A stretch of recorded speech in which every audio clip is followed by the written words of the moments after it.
Bom, pessoal, como eu vos tinha dito, queria falar sobre aqui da Europa como fiel da balança das novas relações e de equilíbrios de poder no mundo. Estava claro desde o início, quando aqui há 2 meses e meio, quase 3 meses, apareceu o vírus em Itália. Eu ainda não fazia os vídeos aqui, fazia no meu Facebook. E disse, isto vai supor aqui uma mudança no paradigma. E não falhei nesse aspecto. Está tudo a correr como eu tinha pensado. Era para mim óbvio, porque o vírus em si não é o problema é as consequências. E porque os problemas que já estavam ali, tudo o que está agora a vir ao de cima já estava. Só precisava de um catalisador. E esse foi, de facto, o fator de diferença. E agora vem corroborado pelas personalidades da política europeia. Aqui temos o Josep Borrell, do chefe da diplomacia da União Europeia, que vem nos dizer o seguinte. Os analistas há muito tempo que nos falavam do final do sistema liderado pelos americanos e a chegada do século asiático. E isto agora está a passar-se à frente dos nossos olhos. E conclui, num texto que é maior, que a pressão para escolher os lados é crescente, do ponto de vista da União Europeia. Portanto, ele põe aqui a coisa de uma forma um pouco dramática. Isto não é tudo ou nada, não há que escolher amanhã com quem vamos trabalhar, com quem vamos deixar de trabalhar. Eu julgo que não vamos deixar de trabalhar com os Estados Unidos, nunca. O que é certo, sim, é que agora há um período que é importante. Nos Estados Unidos as coisas estão muito indefinidas, vamos ver, há problemas internos gravíssimos, vamos ver o que é que... Se faço aqui um episódio em breve sobre o que está a passar nos Estados Unidos. E dentro do mês de julho, a Alemanha fica com a presidência... É só durante um mês do Conselho de Segurança das Nações Unidas, mas a partir de julho a Alemanha fica na presidência rotativa da União Europeia por um semestre. E isto sim que é importante porque a Alemanha vai marcar a agenda, vai dizer o que é prioritário debater, qual é, ou seja, vai ser, se a Europa já é um projeto alemão na sua grande vertente sabe, económica, portanto agora neste próximo semestre vai ser a todos os níveis, a nível administrativo. Sendo que o seguinte, a presidência vai ser Portugal a partir de janeiro de 2021. Vamos lá ver. Bom, e isto é importante porque a União Europeia acaba de injetar 700 mil milhões de euros. Isto é importante entender uma coisa. Isto é um respiro. Isto é uma coisa para evitar a queda da União Europeia, porque tínhamos países aqui extremamente afetados que não se podiam permitir pagar a factura disto, a Itália e a Espanha. A Alemanha é que vai receber mais, na realidade, 100 mil milhões de euros. Isto é muito dinheiro. É um balão de oxigênio, uma espécie de balão de oxigênio, seguindo a receita dos Estados Unidos de mandar aquilo que eles chamam de dinheiro de helicóptero, que isto é muito perigoso, porque isto vai ter que ser pago. Os contribuintes europeus que não julguem que isto é grátis. Já ouvi aqui várias ideias. Há aqui um texto do Miguel de Sousa Tavares, por exemplo, em que ele fala muita coisa, algumas coisas certas, algumas coisas que não fazem muito sentido, mas depois é incoerente o texto e ele fala sobre isto, mas aqui vou trazer este texto por outro tema. Portanto, estes 700 mil milhões de euros, provavelmente, a mim, cheira-me pelo olfato que nós ganhamos com o tempo, que isto vai ser resolvido com a reestruturação da União Europeia e com um acordo tácito que já deve ter sido feito nos bastidores, e não só, mas neste o caso da Ucrânia já deve ter sido feita alguma coisa entre a Alemanha e a Rússia, cheira-me. E a inclusão destes novos mercados, por exemplo, a Ucrânia, um país de 40 milhões de habitantes, e a médio e longo prazo da Rússia, 160 milhões, salvo erro, ou 140, vão ser o passo seguinte. Até porque esta reestruturação que eu acho que vai ser feita, é porque vai ter que ser feita. Evidenciou-se, depois da crise de 2018 e das mais recentes, crises mais pequenas, de há 2, 3 anos, que havia aqui uns grandes desequilíbrios, norte e sul, mas não só, também leste e oeste. E são realidades totalmente distintas, estes países de leste, que agora vão passar a ser sustentados também por Portugal.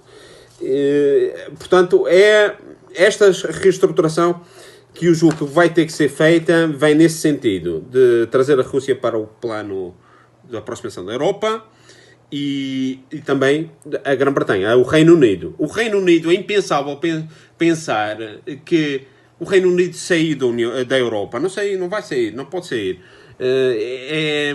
Sair da estrutura da União Europeia, provavelmente a União Europeia vai acabar como organigrama atual, como modus operandi, como filosofia federalista, liberal.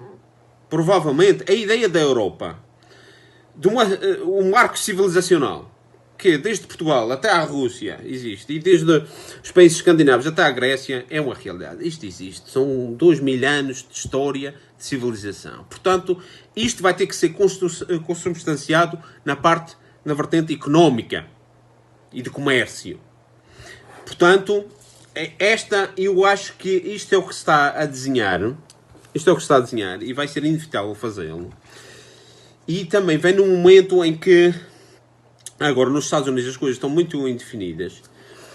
O mês passado, segundo aqui o jornal Político, que é um jornal que tem muito temas interessantes de geopolítica, dizem que houve um telefonema muito ágreo entre a Frau Merkel, da Alemanha, e o Trump.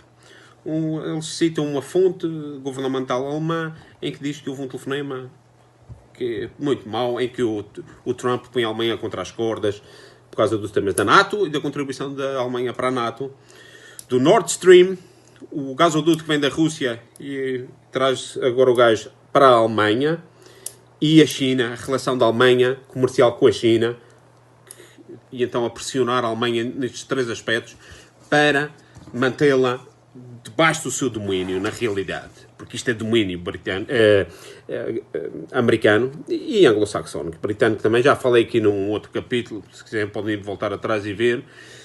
E então, a situação agora entre a Alemanha e os Estados Unidos está no pior momento desde a Segunda Guerra Mundial, julgo eu.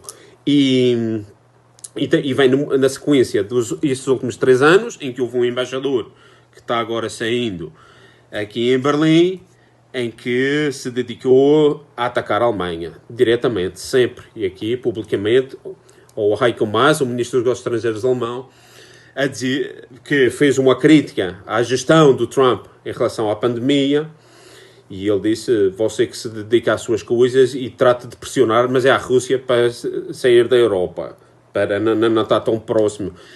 Aqui há uma coisa que há que entender, a ideia própria da NATO é uma ideia de evitar a todo custo um entendimento entre Berlim e Moscou. Isto é muito antigo. Há uma ideia que esta é a ideia continental europeia, destas duas potências não poderem dominar, não se poderem sequer entender. É bom que haja uma tensão. Esta é a ideia de Washington, esta é a ideia de Londres. E então daí o papel desestabilizador onde investem muito na Polónia, ou nesta iniciativa dos Três Mares, que são uma série de países no qual os Estados Unidos agora investiu uns não sei quantos milhões, vou ver se encontro aqui quantos milhares de milhões de euros, de dólares, para fazer um corte entre a Europa Ocidental e a Rússia. E é o tal iniciativa dos Três Mares, 12 países, 3 mares. Báltico, Mar Negro e Adriático. E então estão aqui a Hungria, a Roménia, a Polónia, os países bálticos, estes países assim, a Croácia, para boicotar as iniciativas de comércio entre a Rússia, de aproximação entre a Rússia e a Alemanha, na realidade. E então, eu julgo que há este tal acordo tácito entre a Rússia e a Alemanha sobre a Ucrânia, que é lógico, porque joga ali um papel importante e historicamente também sempre teve esta coisa de estar de ser o fiel da balança entre os dois países, como a Polónia. Depois tem o tema de Kaliningrado, ou seja, para uma reestruturação da Europa e desta entidade europeia, que passa a ser uma parte desta massa, que é a massa euroasiática, temos dois temas fundamentais: ver qual é o papel do Reino Unido no futuro com a Europa e o futuro da Rússia com a Europa.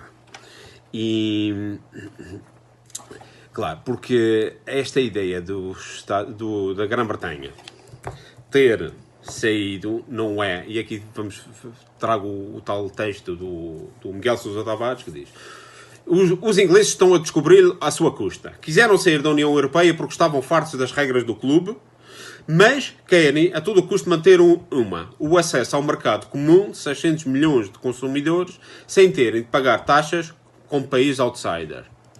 Pois, aí é que está o tema. A Grã-Bretanha em algum momento vai dizer: não, nós queremos trabalhar convosco. Pois vai. E então aqui tem que haver uma reestruturação. E já tinha dito aqui num episódio desses que fazia no Facebook, talvez dá quase um ano atrás, a dizer: não, isto...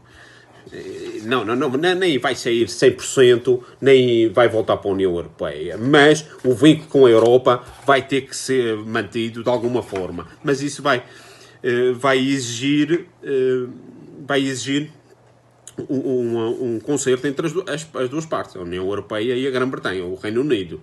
Portanto, aqui vão ceder ambos. A longo prazo, não importa o que se eles não chegaram a um acordo agora, a longo prazo, o próprio peso das coisas vai pôr as coisas no seu lugar. Qual é o papel da Grã-Bretanha? Não estou dizendo isto porque a Grã-Bretanha vai virar as costas aos Estados Unidos. Agora, entre o Reino Unido e os Estados Unidos, há vários temas de peso a confrontá-los, mas, claro, isso é a própria gênese dos Estados Unidos e a própria filosofia da política externa britânica. É impossível que eles deixem-se de ser o que são, e são irmãos.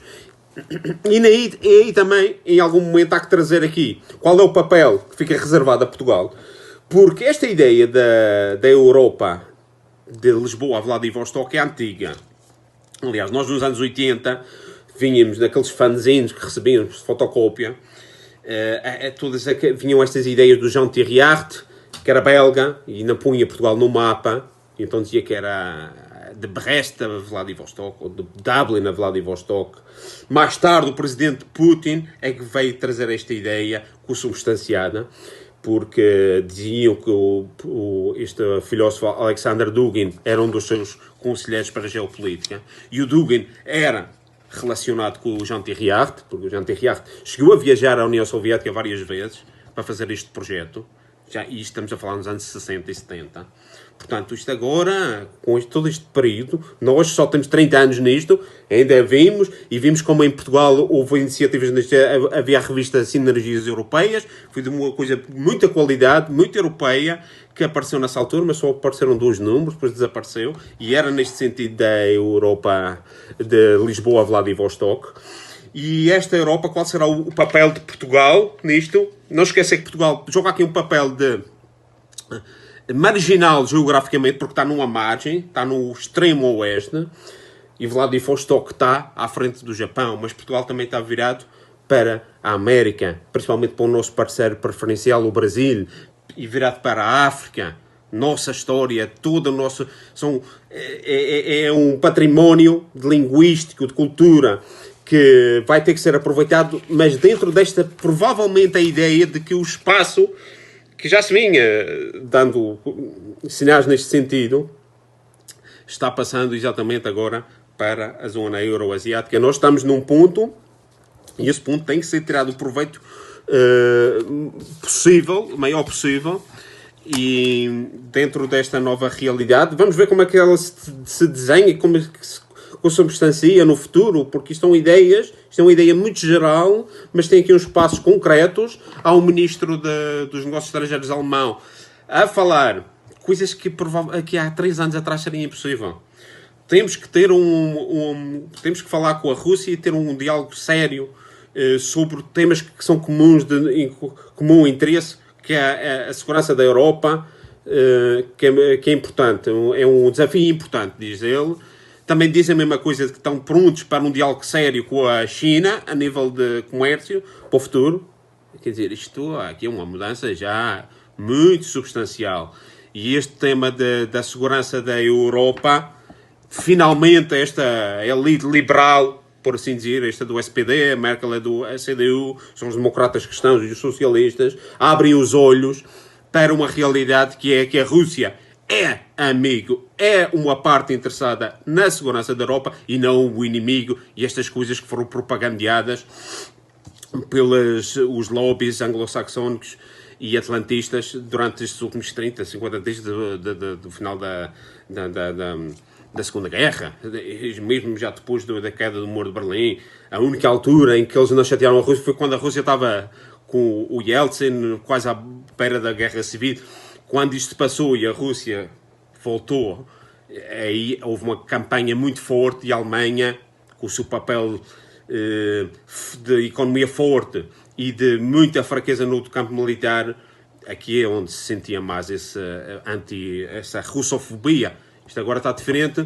Temos aqui a Alemanha como governo a querer trazer a Rússia para o diálogo. Há aqui temas de segurança que são importantíssimos. O Cáucaso, a bacia do Mediterrâneo, oriental do Mediterrâneo, a norte da África, a mudança demográfica e os perigos que acarreta, isto com o terrorismo naquela região, a mudança do paradigma do petróleo provavelmente vai mudar tudo isso. Portanto, a Rússia agora é visto como um amigo, como um país europeu que é.